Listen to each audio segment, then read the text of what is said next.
Assalamualaikum warahmatullahi wabarakatuh. Alhamdulillah wassalatu wassalamu ala rasulillah Sayyidina maulana Muhammad ibn Abdillah wa ala alihi wa sahbihi wa wala hawla wa la quwata illa billah ma ba'd.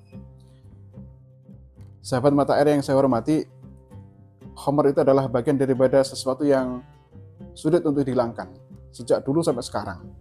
Zaman-zaman sebelum baginda Rasulullah SAW, yang namanya khamr, yang namanya minuman keras, yang namanya anggur dengan berbagai macam mereknya, itu adalah hal yang di mana-mana mesti ada.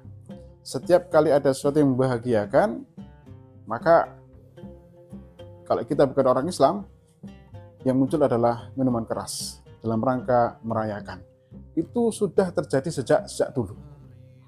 Ada beberapa hal yang perlu kita berikan catatan penting. Ternyata memang di negara Arab dulu sebelum baginda Rasulullah SAW hadir, itu juga demikian. Jadi kepala-kepala suku, para pembesar-pembesar itu jika kemudian menang perang, jika kemudian punya kebahagiaan kelahiran anak dan lain sebagainya, maka yang dimunculkan adalah khamr, merayakannya dengan khamr. Bahkan di kita pun juga demikian, sekarang pun juga masih ada. Di desa-desa, di kota-kota, mungkin di desa-desa ada yang vulgar, ada yang enggak. Di kota juga demikian, ada yang vulgar, ada yang tidak. Tapi yang jelas itu adalah bagian daripada sesuatu yang memang sulit untuk dihilangkan.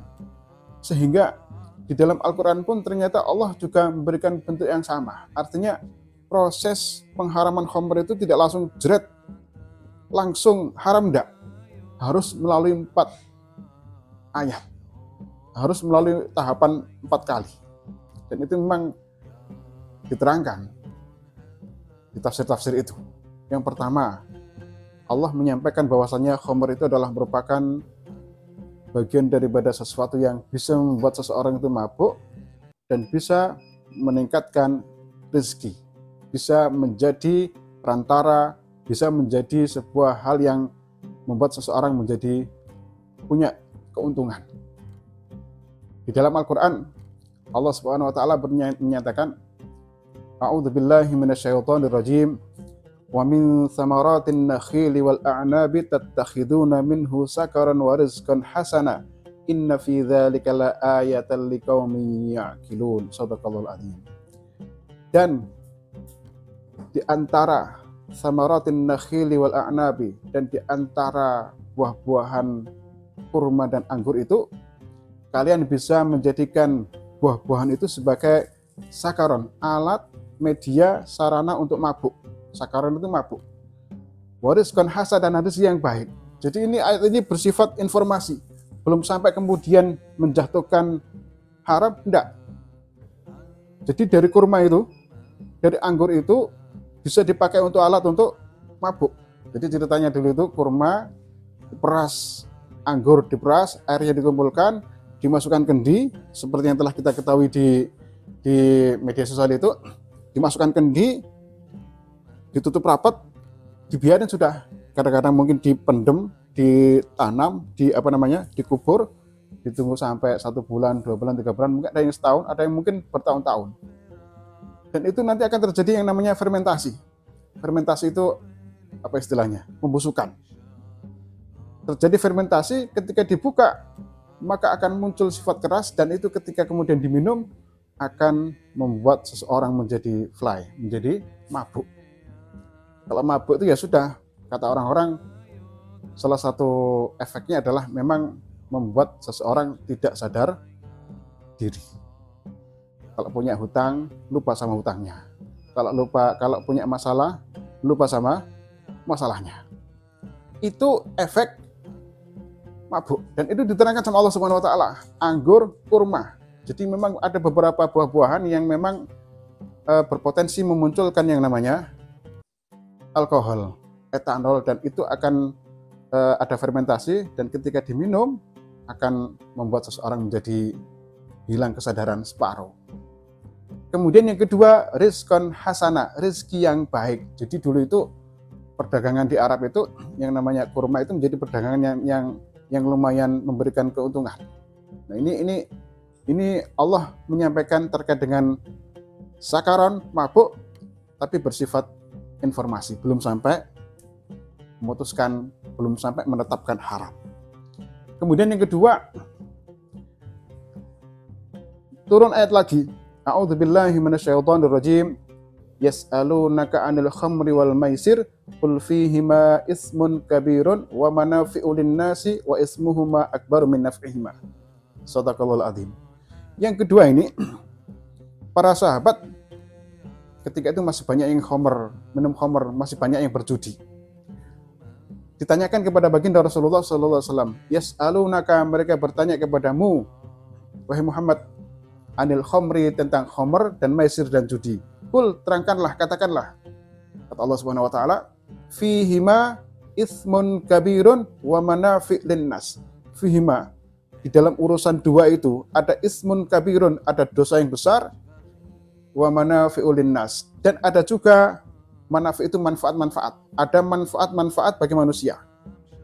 Lu apa ada manfaatnya? Ada. Kalau dosanya otomatis besar. Satu kemaksiatan karena khamr, karena minuman keras, nanti akan merembet kepada maksiat-maksiat yang lain. Tapi kalau manfaat apa ada? Di sebagian penelitian itu mengatakan di Amerika itu wanita yang sepuh, dalam bahasa Arabnya ajuzun. Wanita yang sepuh itu jika mengkonsumsi minuman keras tidak banyak, itu bisa memunculkan, bisa mengakibatkan, bisa efeknya salah satunya adalah menghilangkan pikun. Tapi itu dulu, sekarang sudah tidak boleh sudah. Apapun bentuknya tidak boleh. Salah satu efek.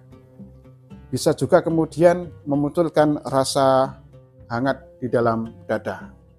Saya pernah punya teman dulu di SMA itu, jadi di ruang tamunya itu banyak sekali minuman keras. Botol minuman keras. Banyak sekali.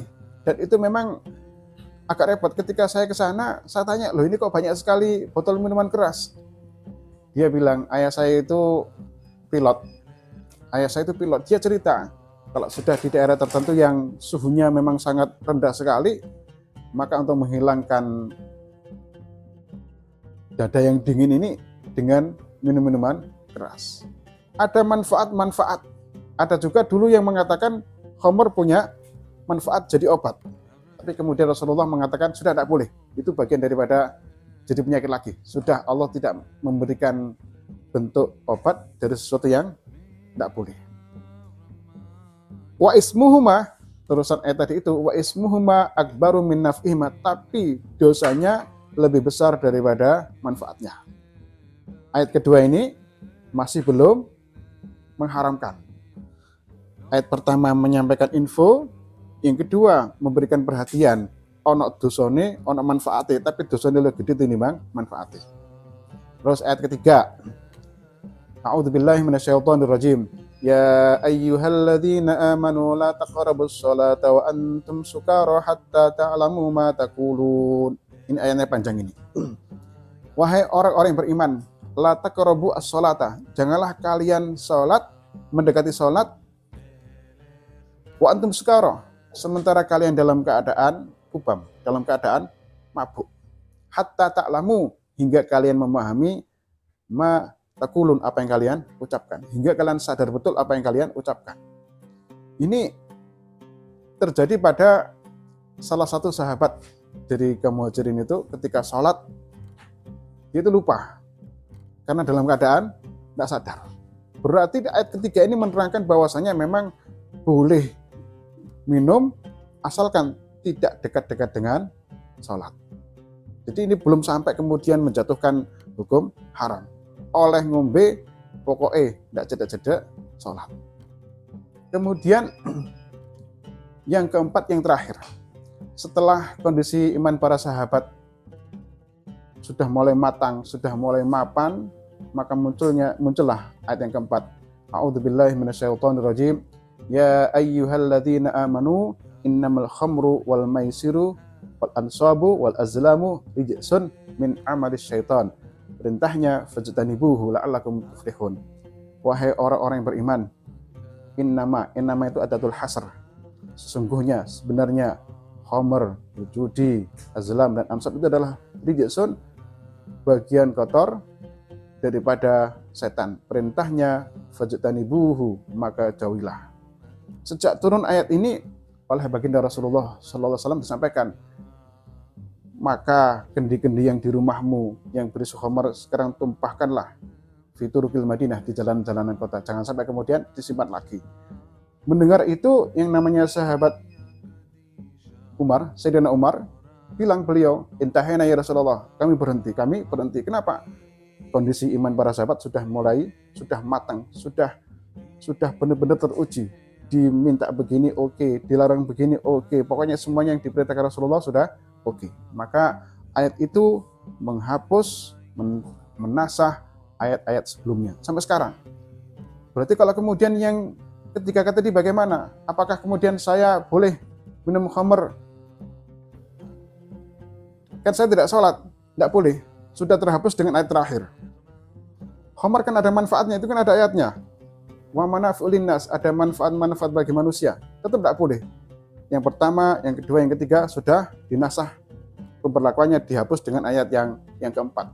Sampai sekarang berarti sudah tidak ada yang namanya khamr. Manfaat-manfaat yang muncul dianggap tidak ada. Apapun yang terjadi sudah tidak ada. Itu khamr.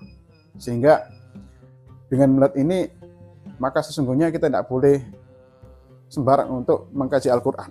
Jadi kita cukup sesungguhnya mengikuti ulama, mengikuti para kiai, para ulama yang mampu menguraikan, yang mampu memahami Al-Quran dengan baik dan benar. Kenapa? Karena ada di situ muqaranatul ayat, perbandingan ayat dengan ayat. Bagaimana kemudian memutuskan yang namanya hukum. Ada nanti harus melihat asbabul wurud, ada asbabun nuzul dan lain sebagainya. Kalau kita kemudian langsung mengambil Al-Quran itu satu, kemudian menyimpulkan sendiri, maka sangat berbahaya sekali. Begitu, saking rumitnya, saking sulitnya menghapus khamr sampai sekarang. Terima kasih. Itu bagian kedua. Nanti ada bagian ketiga dan bagian keempat. Oke, terima kasih sahabat Mata Air, Madrasah Sanawiyah, berakhlak, inovatif dan religius. Semoga kita semuanya dalam keadaan sehat walafiat. Terima kasih. Assalamualaikum warahmatullahi wabarakatuh.